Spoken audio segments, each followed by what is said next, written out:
사도행전 21장 17절에서 21절까지 먼저 읽도록 하겠습니다. 사도행전 21장 17절에서 21절.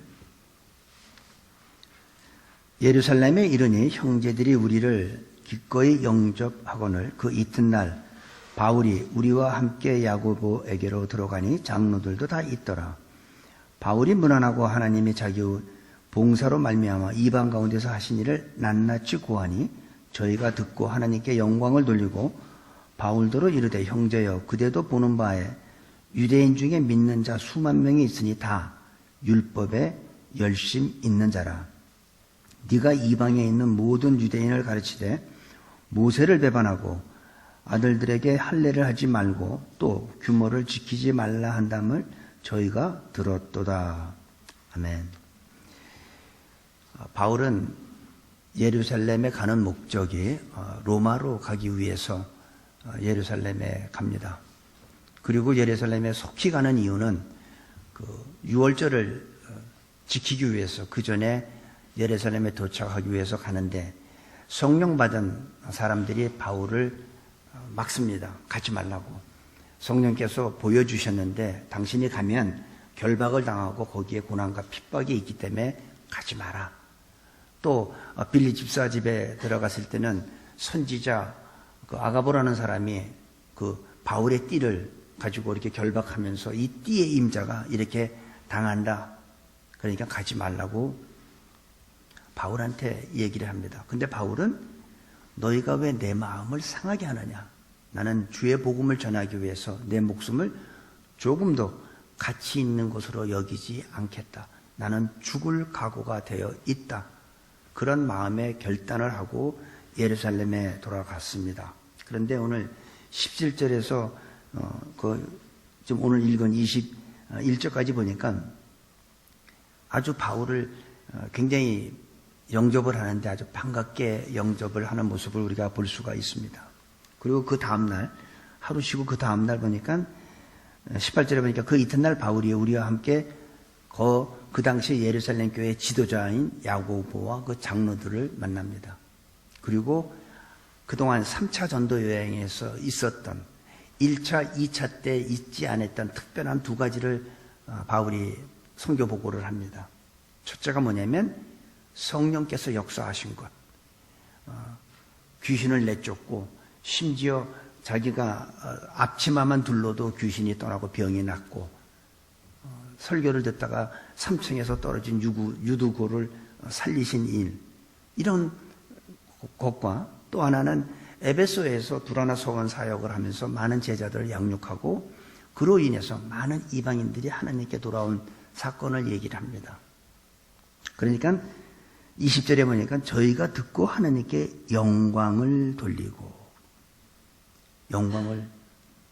그 말을 듣고 하나님 앞에 영광을 돌립니다. 그리고선 그 바울더러 이르되 형제여 그대도 보는 바에 유대인 중에 믿는 자 수만 명이 있으니 다 뭐예요? 율법에 열심히 있는 자라. 예수를 믿기는 믿는데 율법주의자들이라는 거예요. 그리고 그들을 눈치를 보고 있는 걸 볼 수가 있습니다.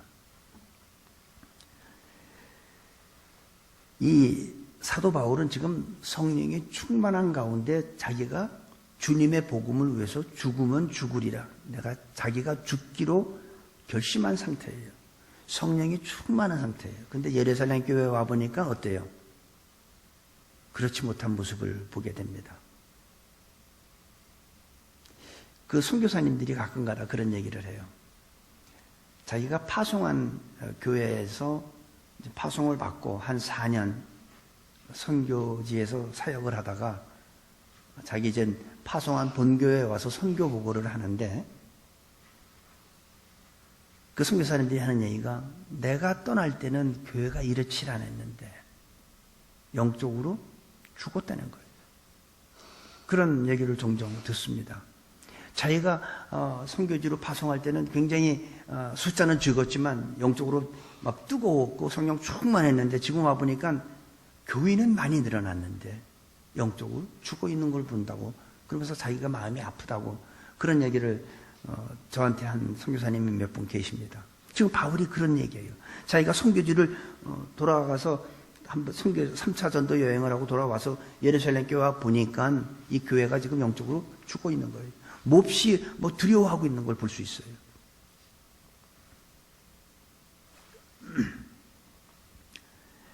그들이 오순절날 보여주었던 그 성령 충만은 다 어디로 가고 지금 주눅 들어있는 모습을 볼 수가 있습니다. 21절, 22절 보니까 유대인 중에 수만 명이 예수를 믿는데 율법에 열심히 있는 자라는 거예요. 그러면서 20절, 21절에 보니까 저희가 듣고 하나님께 영광을 돌리고 바울도 이르되 형제여 그대도 보는 바에 유대인 중에 믿는 자 수만 명이 있으니 예루살렘 교회가 엄청나게 늘어났어요. 예수 믿는 사람이 수만 명이에요. 얼마나 많이 늘어났습니까? 그런데 이들이 무슨 얘기예요? 다 율법에 열심히 있는 자라. 그리고 21절 네가 이방인에 있는 모든 유대인을 가르칠 때 모세를 배반하고 모세의 율법을 지키지 말라고 할례도 하지 말라고 율법을 지킬 필요 없다고 한 걸 이들이 다 알고 있다 이거죠. 누구 눈치를 보는 거예요? 율법주의자 눈치 보고 있죠. 지금도 마찬가지예요. 예수님을 믿기는 믿는데 율법을 지키는 자들이 너무나 많습니다. 그래서 그들은 주일날을 안 지키고 안식일을 지켜요. 안식일은 예수님을 믿는 거하고 관계가 없어요. 예수님 안 믿는 거예요. 왜 주일날 믿습니까? 예수님이 부활한 날. 예수님이 부활하셨기 때문에 사망 권세를 이기고 부활하셨기 때문에 초대교회부터 안식 후 다음 날을 사람들이 모여서 예배드려요. 근데 지금도 안식일을 지키는 사람들이 있어요. 그 사람들은 예수 믿는 사람 아니에요. 예수하고 관계가 없는 사람들이에요. 자기네들은 예수의 이름으로 기도할지 모르지만 뭐는 먹고 뭐는 먹으면 안 된다고 그래요. 여러분 디모데전서 4장 4절과 5절을 보세요. 뭐라고 되어 있나? 하나님이 주신 것은 다 거룩한 거예요. 더러운 게 아니에요. 감사함으로 받으면 버릴 것이 없다고 그랬어요.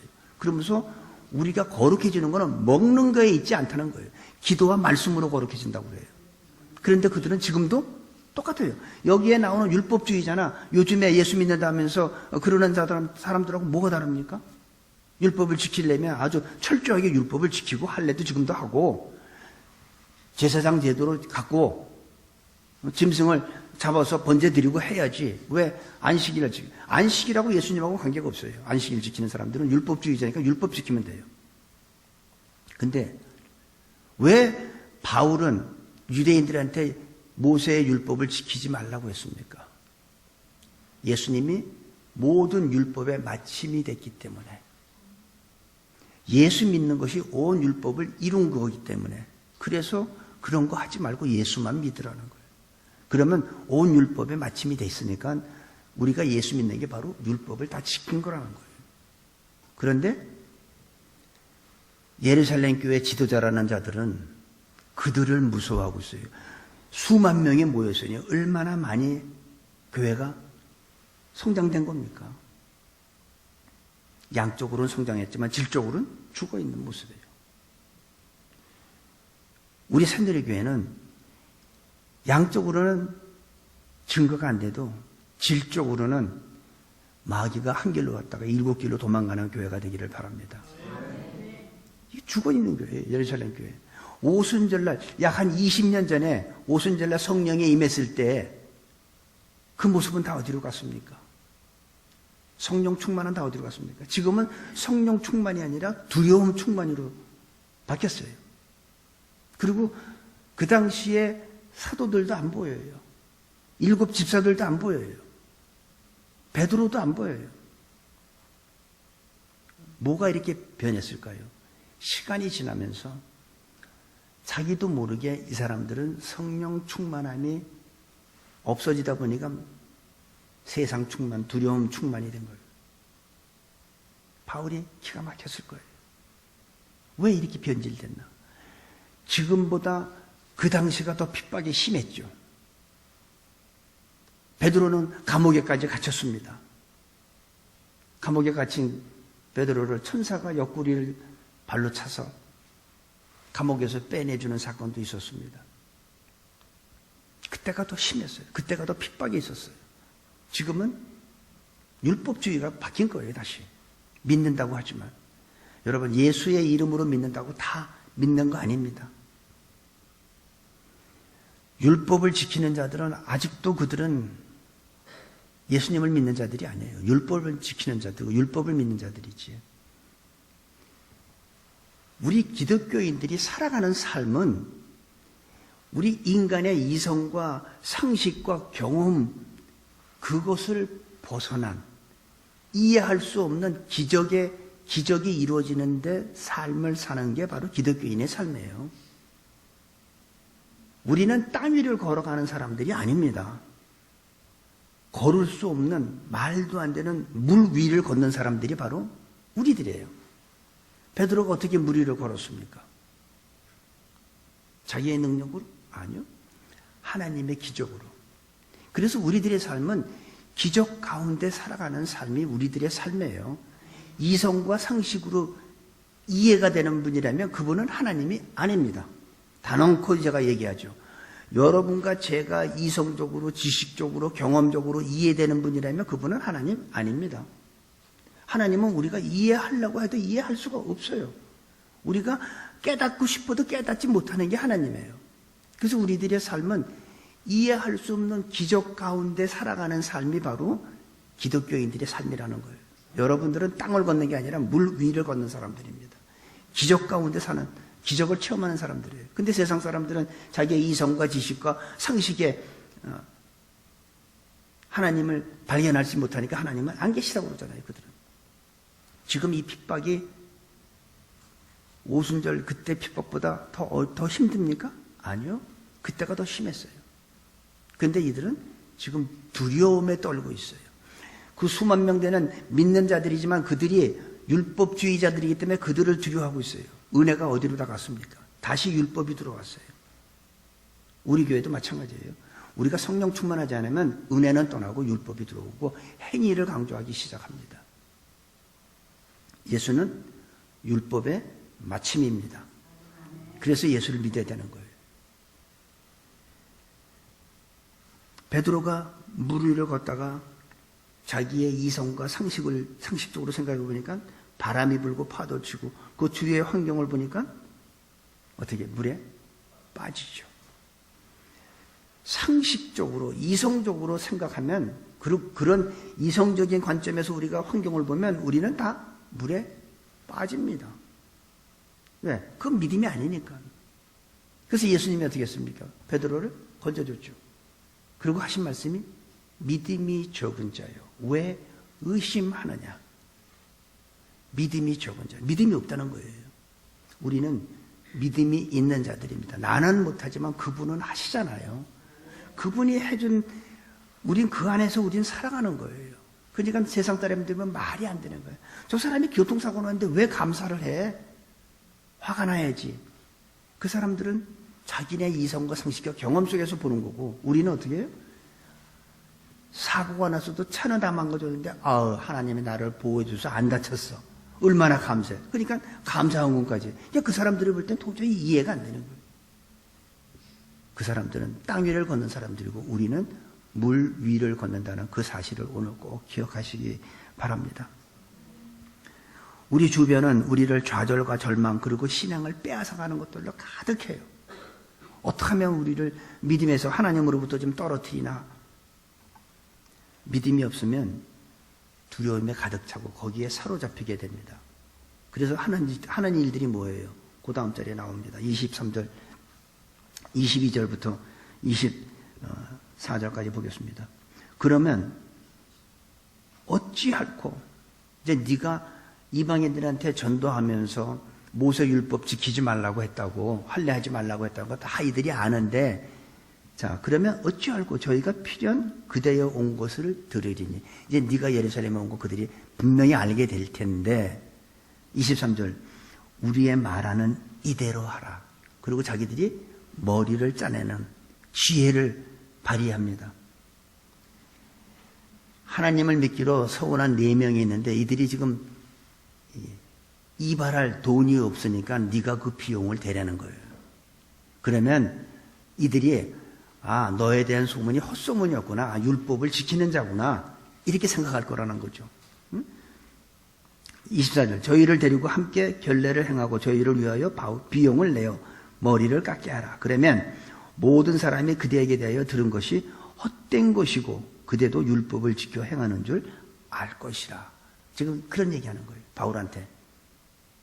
이젠 네가 그동안에 복음 전하면서 모세를 배반하고 율법 지키지 말라고 한 거 이제 저들이 다 알고 있는데 이제 네가 예루살렘에 온 거 이제 금방 알 텐데 이렇게 했으면 좋겠다. 우리가 시키는 대로 해라.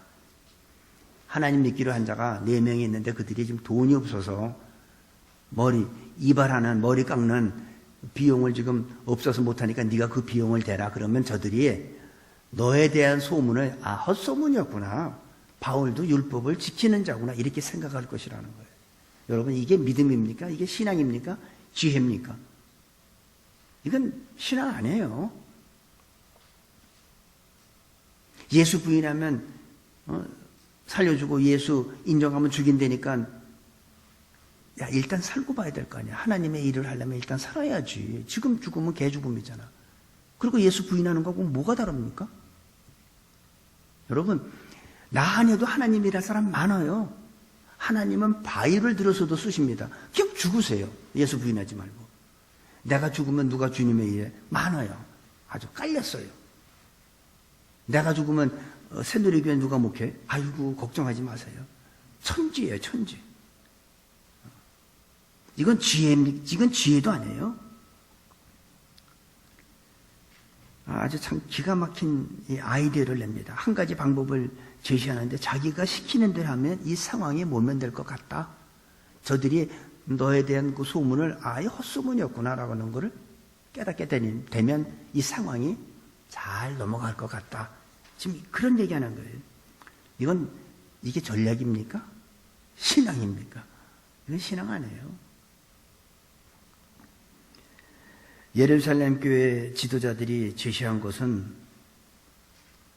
두려움에 너무 자기네가 죽나 바울이 죽지? 그런데도 두려워가지고 믿음이 없는 사람들이 하는 그런 사람들이 하는 일 중에 하나입니다. 일단 순간만 모면하고 보려고. 근데 예수님 뭐랬어요? 사람들 앞에서 나를 부인하면 나도 내 아버지 앞에서 너를 부인할 것이요. 사람들 앞에서 나를 인정하면 나도 내 아버지 앞에서 너를 인정하리라. 부인하면 부인 당하는 거예요. 나는 예수님 부인하는데 예수님이 나 부인하면 안 됩니까? 그건 신앙 아니에요. 이게 교회, 예루살렘 교회 장로들하고 야고보의 지도자들이에요. 다시 요즘 말로 하면 목사 장로예요. 이런 자들이 그래 아이디어를 내는 게 이런 거예요. 여러분들은 그런 교회 목사 안 맞는 거 다행인 줄 아시기 바랍니다. 진짜 이건 믿음 아닙니다. 두려움으로부터 도망가고 싶은 인간적인 방법입니다. 이 두려움에 사로잡힌 예루살렘 교회 지도자들한테 믿음을 발견할 수가 없습니다. 솔직히. 이거는 믿음 아니에요. 그들이 거기서 어떤 직분을 받고 어떤 사람들이 부르는지 모르지만 이건 믿음 없는 사람들이에요. 25절, 26절 보세요. 주를 믿는 이방인에게는 우리가 우상의 제물과 피와 목매어 죽인 것과 음행을 피할 것을 결의하고 편지하였네. 그러니까 이방인들한테는 그렇게 했다. 우리가 정말 복음을 제대로 전했다. 근데 이제 예수 믿는 유대인들한테는 율법을 자기네들도 지키는 척 하는 거예요. 바울이 이 사람들을 데리고 이튿날 저희와 함께 결례를 행하고 성전에 들어가서 각 사람을 위하여 제사 드릴 때까지 결례에 만기된 것을 고하니라. 바울은 돈을 지불하고 성전에 들어가서 일주일 동안 그들의 머리를 깎고 모든 율법의 규례대로 좀 성전에서 지내고 있습니다. 끝날 때까지. 바울이 왜 그랬을까요? 이들의 말을 듣고 그게 좋겠다 이렇게 생각해서 했을까요? 아니에요. 바울은 이미 예루살렘 때 죽기로 각오한 사람이에요. 그들의 핍박과 고난 이게 두려워서 한 거 아니에요. 이미 바울은 내가 복음을 전하기 위해서는 나의 목숨을 조금 더 가치 있는 것으로 여기지 아니한다 그랬어요. 나는 죽기로, 주님의 복음을 위해서 난 죽기로 이미 각오한 사람이다. 그런데 바울이 왜 이런 행동을 했을까요?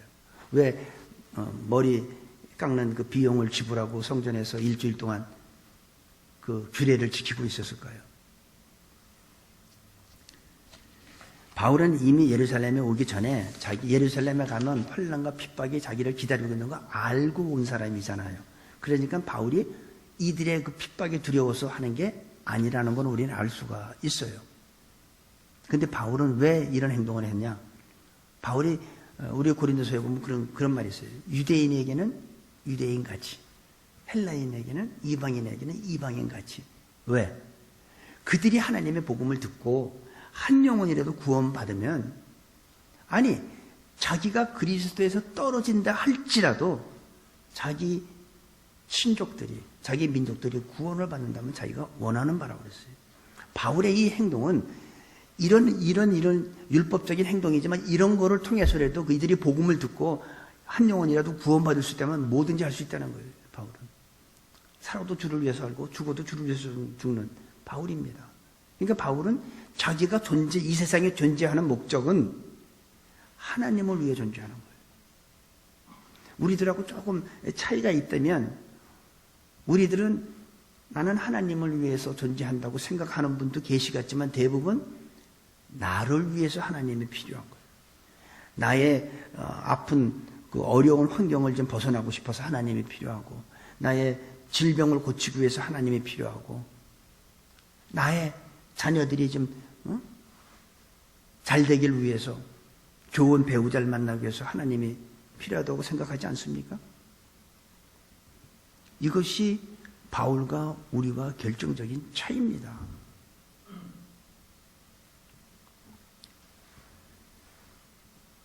바울과 예수님의 삶을 보면은 결단코 행복하거나 장수하시지 않았어요. 예수님도 머리 둘 곳도 없다고 그랬어요. 새도 둥지가 있고 여우도 굴이 있지만 나는 머리 둘 곳이 없다. 집이 없다는 얘기예요. 바울도 가족이 없었어요. 혼자 죽을 고비 넘기면서 살았어요. 그의 삶 보면 맨날 돌에 얻어맞아 죽고, 돌에 맞고 뭐 거의 죽을 뻔 넘기고 채찍에 맞고. 우리가 예수 믿고 축복받는다면, 건강하고 축복받고 장수하는 게 목적이라면 예수님 믿으면 안 되죠. 예수님은 젊은 나이에 돌아가셨고 잘 살지도 못했고, 바울도 가정도 없이 떠돌이 홈레스죠, 요즘 말로 하면. 그러면서 얼마나 감옥에 갇히고 죽을 고비를 얼마나 넘겼습니까? 얼마나 굶주렸고 추위에 떨고 40에 하나 감하는 그런 매를 맞고 얼마나 힘든 삶을 살았습니까? 우리가 예수 믿고 잘 먹고 잘 살고 건강하게 산다면 잘못된 거죠. 아니, 만약에 그게 목적이라면 바울이나 예수님의 삶은 잘못된 삶이었겠죠. 분명한 건 우리는 예수 믿는 목적이 이 다음에 죽은 다음에 천국 가기 위한 거예요. 하나님의 심판받지 않기 위한 거예요. 잘 먹고 잘 사는 것, 안 믿어도 잘 먹고 잘 산다고 저는 믿습니다. 지금 한국에 보면 얼굴 두꺼운 사람 보니까 얼마나 잘 먹고 잘 삽니까? 남 속이고. 안 믿어도 잘 먹고 잘 살아요. 예수 믿는 목적은 잘 먹고 잘 사는 게 아니라 하나님의 심판받지 않기 위함인 걸 다시 한번 생각하시기 바랍니다. 그리고 그 후에 이제 쭉 말씀을 좀 보고 이제 30절부터 보겠습니다. 온 성이 소동하여 백성이 달려와 모여 바울을 잡아 성전 밖으로 끌고 나가서 문들이 곧 닫히더라. 저희가 그를 죽이려 할 때에 온 예루살렘에 요란하다는 소문이 군대의 천부장에게 들리매 저가 급히 군사들과 백부장들을 거느리고 달려 내려가니 저희가 천부장과 군사들을 보고 바울 치기를 그치는지라. 그러니까 얼마나 쳤는지 모르지만 바울을 이미 돌로 치기 시작한 거야. 근데 이제 너무 예루살렘 성이 막 소란하고 하니까 이 군대 천부장한테 들리는 거예요. 천부장이면 한 대대장 그 이상 되는지 모르겠어요. 그러니까 천부장이 백부장을 데리고 이제 중대장 데리고 가서 본 거죠. 가서 보니까 요란한 거죠. 그리고 사람들이 바울을 치니까 이제 바울이 뭔가 죄를 졌나 보다 하고 바울을 잡습니다. 33절, 이에 천부장이 가까이 가서 바울을 잡아 두 쇠사실로 결박하러 명하고 누구며 무슨 일을 하였느냐 물으니. 자, 이젠 천부장이 사람들이 막 돌로 막 바울을 치니까 죽여라 했겠죠. 뭐 저런 거 살려두면 안 된다고. 그러면서 막 하니까 소란하니까 이 천부장이 듣고서 백부장들하고 같이 가서 이제 군사들, 로마 군병들 같이 데리고 가서 보니까 사람들이 바울을 막 징계하니까 일단 바울이 뭔가 잘못을 했구나 하고서 바울을 일단 쇠사슬로 결박을 시킵니다. 그래서 여기에서부터 바울이 결박돼서 로마로까지 가는 일이 벌어집니다. 이게 로마로 가는 바울의 결박이에요. 여기서부터 바울이 결박돼. 그런데 얼마나 이들이 바울을 죽이려고 했냐면 그 다음부터 없어요. 34절, 어떤 이는 이렇게 얘기하고 어떤 사람은 저런 얘기를 하고, 그러니까 어느 게 진실인지 모르니까 천부장이 영문, 이제 군대 안으로, 영 안으로 데려가라고 얘기를 합니다. 35절, 바울이 층대에 이를 때 무리의 포행을 인하여 군사들에게 들려가니, 이 무리들이 얼마나 포악한 행동을 하는지 이 군인들이 바울을 들어가요.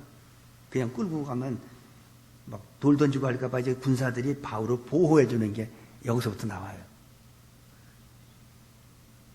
그래서 영문 안으로 가는 모습을 볼 수가 있습니다. 그런데 여기서 예루살렘 교인들은 다 어디 갔나요? 예수님의 잡힐 때 12제자들이 다 어디로 갔나요? 여기서 보면 바울이 이렇게 돌에 맞고 끌려갈 때 예루살렘에 있는 지도자들, 교인들 하나도 없습니다. 누구 하나 바울을 위해서 변명하는 사람도 없습니다. 다 도망갔습니다.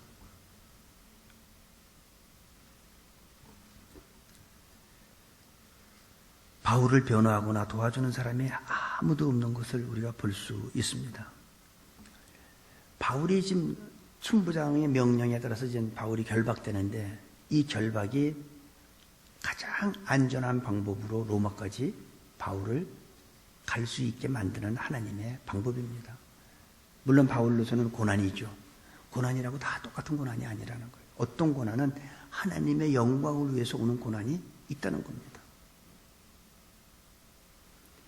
오히려 이 고난이 없었으면 바울은 유대인들한테 돌에 맞아 죽었을지도 몰라요.